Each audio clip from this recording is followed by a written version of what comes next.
Hey everyone, welcome to my channel legal logics. I hope you are doing well.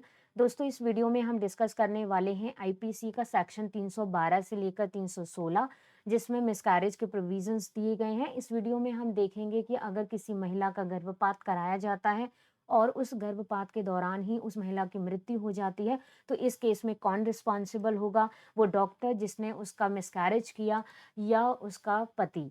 तो देखिए, सबसे पहले start करते हैं हम सेक्शन 312 से। तो देखिए, अगर किसी महिला का मिसकैरेज कराया जाता है और इस मिसकैरेज को कराने के पीछे गुड फेथ है, एक गुड पर्पस है उस महिला के जीवन को बचाने का, तो इस केस में मिसकैरेज या अबॉर्शन जो है वो जस्टिफाइड होगा और इस ये कोई पनिशेबल ऑफेंस नहीं है।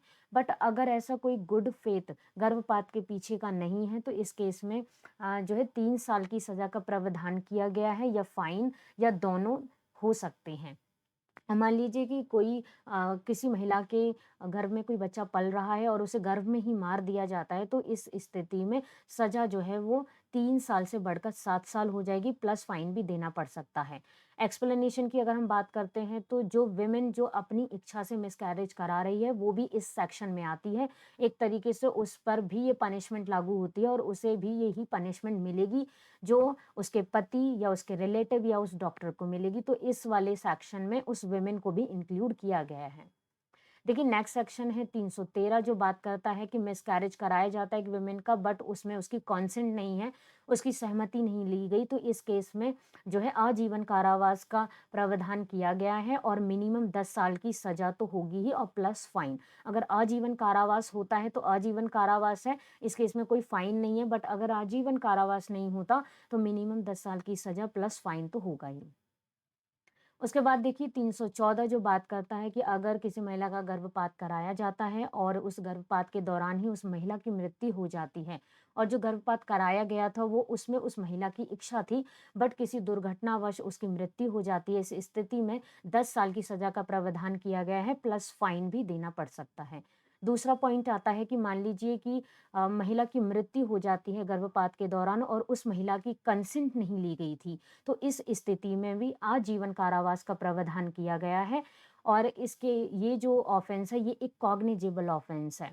कॉग्निजेबल ऑफेंस है इस स्थिति में कोई पर्सन जो गर्भपात करा रहा है उस महिला का, तो उस पर्सन को गिरफ्तार करने के लिए पुलिस को किसी तरह की वारंट इश्यू करवाने की जरूरत नहीं है। उसे डायरेक्टली पुलिस अरेस्ट कर सकती है। नॉन बेलेबल ऑफेंस है, इसमें किसी तरीके की बेल नहीं मिलेगी। अगर कोर्ट में जाके वो पर्सन अप्लाई करता है बेल के लिए, तो उसे बेल नहीं मिलेगी, नॉन बेलेबल है। Tribal by the session court है और नॉट कंपाउंडेबल है। इट मीन्स कि अगर कोई समझौता किया जाता है उस महिला के परिवार से या किसी तरीके की समझौता पार्टी में हो सकता है, उस तरह का ऑफेंस ये नहीं है, क्योंकि ये एक सीरियस क्राइम में काउंट होता है, तो इसलिए इसमें कोई समझौता नहीं हो सकता। It's a non compoundable offence. Next देखिए 315 सेक्शन क्या कहता है। इसमें 315 कहता है कि अगर कोई ऐसा एक्ट किया जाता है जिससे ये होता है कि जो बच्चा माँ के गर्भ में पल रहा है वो जीवित बाहर ना आ सके, तो ऐसी स्थिति में भी 10 साल की सजा या फाइन या दोनों का प्रावधान किया गया है। दूसरा देखिए सेक्शन 316, जो 316 है वो बात करता है कि अगर मान लीजिए कि किसी महिला के गर्भ में कोई बच्चा पल रहा है और उसे कोई एक्ट कर कर मारने की कोशिश की जाती है, उस बच्चे को जान से मारने की कोशिश की जाती है माँ के गर्भ में ही, तो ऐसी स्थिति में भी 10 साल की सजा का प्रावधान किया गया है और प्लस फाइन। अब देखिए, अगर हम इसे एग्जाम्पल से समझते हैं, तो कोई देखिए एक प्रेग्नेंट वेमेन है और उस पर एक हमला किया जाता है और उसके बाद उस विमेन को तो कुछ नहीं होता, बट उसके जो पेट में बच्चा पल रहा था उसकी डेथ हो जाती है, तो इस केस में इसे कल्पेबल होमिसाइड में काउंट किया जाएगा और इसमें जो गिल्टी पर्सन है उसको 10 साल की सजा प्लस फाइन देना पड़ सकता है। Thank you for watching this video. I hope this video will help you. Thank you so much.